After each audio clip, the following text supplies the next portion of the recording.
Thank you so much for joining me today on Everyday Lutheran. In today's Bible study, we're continuing our study of the book of Genesis, focusing on Abraham.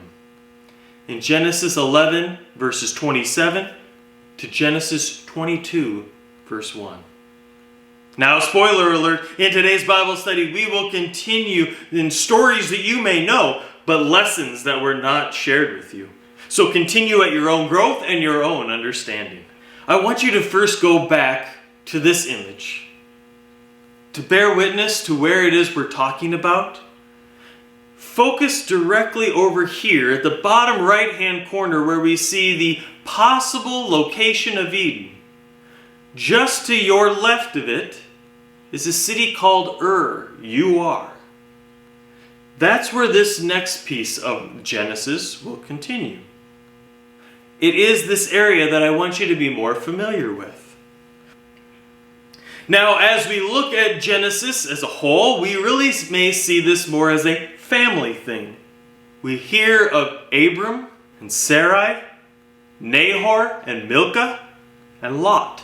In chapter 11, we hear of this really being a family event, of how they're working together, how they are living and sharing in the work and the ability to be.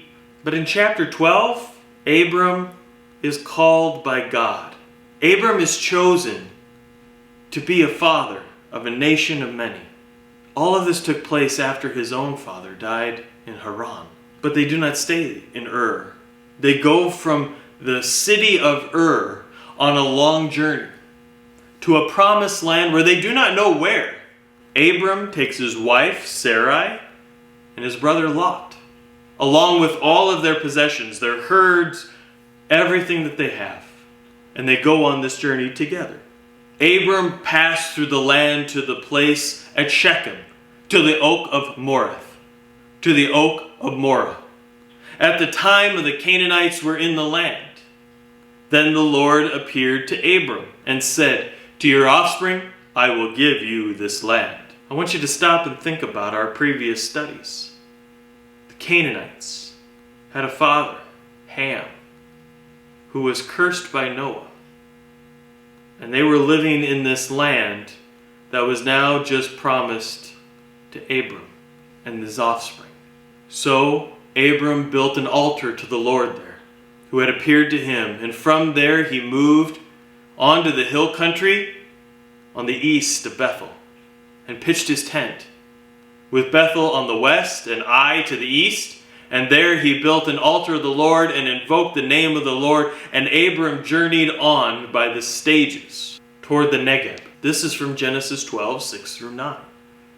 Here we have Abram honoring God, his word, and still on this journey, seeing that there are still people here, but trusting in the promise that God will provide for him. But there's some problems here. The Canaanites are already living in this land. So how is it he is now going to take possession of this land? Not only that, but then famine hits this land, and so they must travel. Abram and Sarai and Lot, they go to Egypt where there's still food. Now Sarai was very beautiful. And so instead of claiming as his wife, Abram, fearing death, he said that this is my sister. When Pharaoh wanted Sarai and gave Abram a dowry for her, sheep, goats, male donkeys, female and male slaves, female donkeys, and camels, all so that she could become his wife. But Abram was already married to Sarai.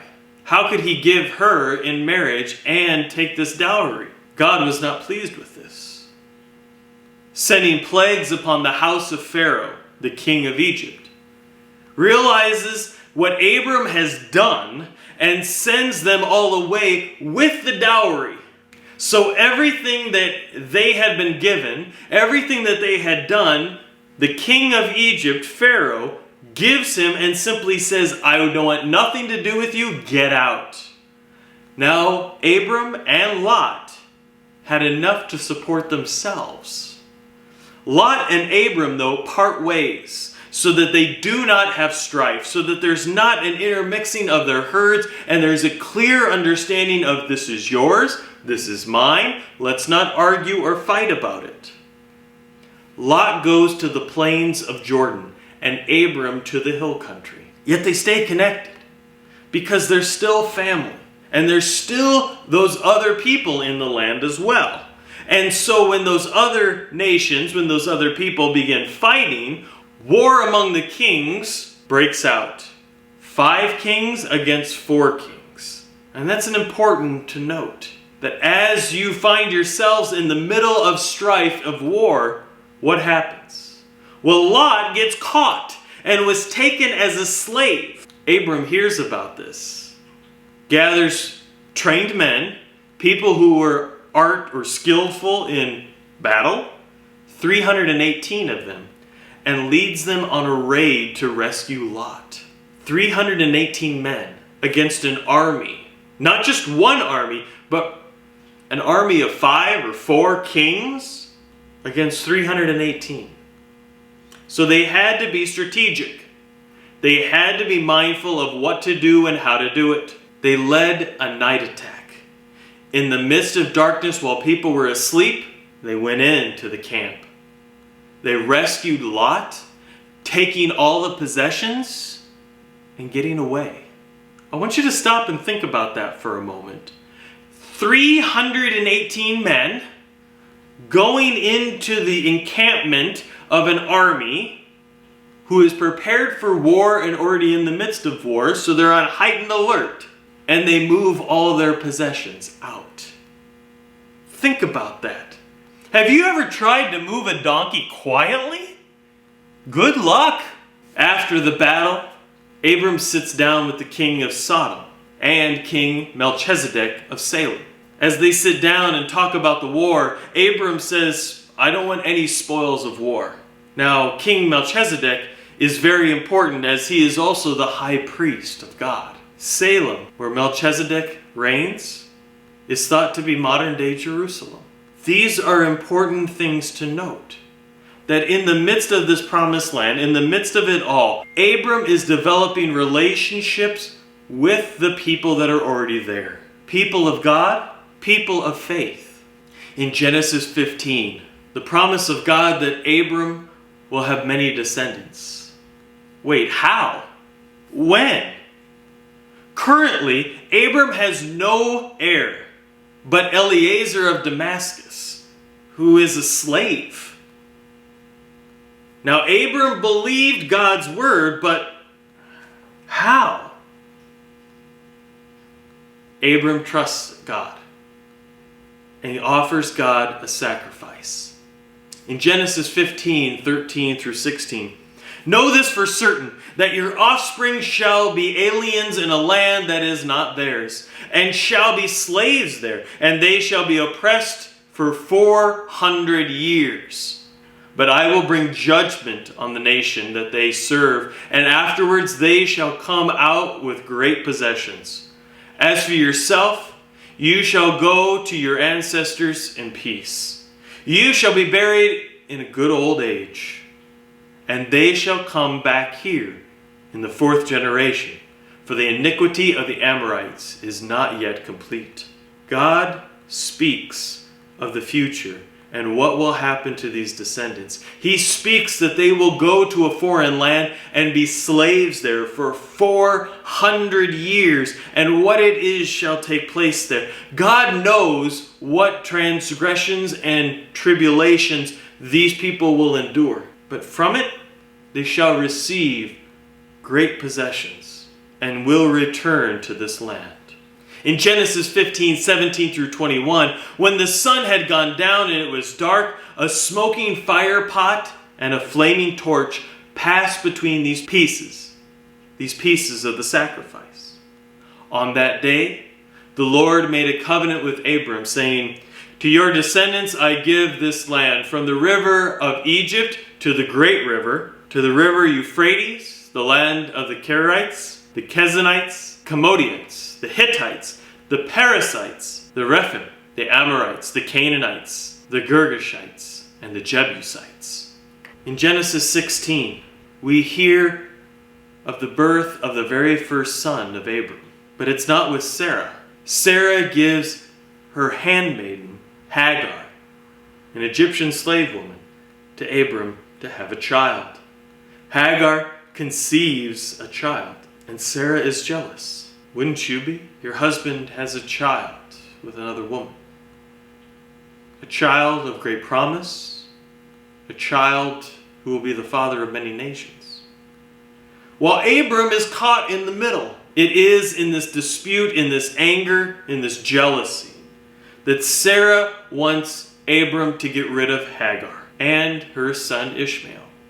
Hagar flees into the wilderness where an angel of the Lord speaks to her and provides for her. Ishmael's descendants shall multiply. God comes and delivers a promise to Hagar and Ishmael. In Genesis 17, Abram will become the father of many nations. He hears this from God. But Abram is 99 years old. Now, the word Abram is very important. It really translates in Hebrew to father. And God changes his name from Abram to Abraham. A small change, and yet that word change takes it from father in Hebrew to father of many in Hebrew. As a mark of the sign of this covenant, not only would Abraham change his name, but every male shall be circumcised as a blood sacrifice, as an offering of oneself, and as a reminder of the covenant that God has made with Abraham and his descendants. In Genesis 17, he changes Sarai's name to Sarah. Sarai, my princess, in Hebrew, a very beautiful name. And yet now to Sarah, queen, a distinction of her honor, a distinction of what her role shall be in it all. Sarah shall bear a son. Ishmael will be cared for. And that very day, all the men were circumcised. In Genesis 18, we hear of an angel who visits Sarah and declares that she shall have a son and name him Isaac, because she laughed when she heard that she would have a son. After that, we hear of the judgment of Sodom and Gomorrah, the judgment that is passed against them.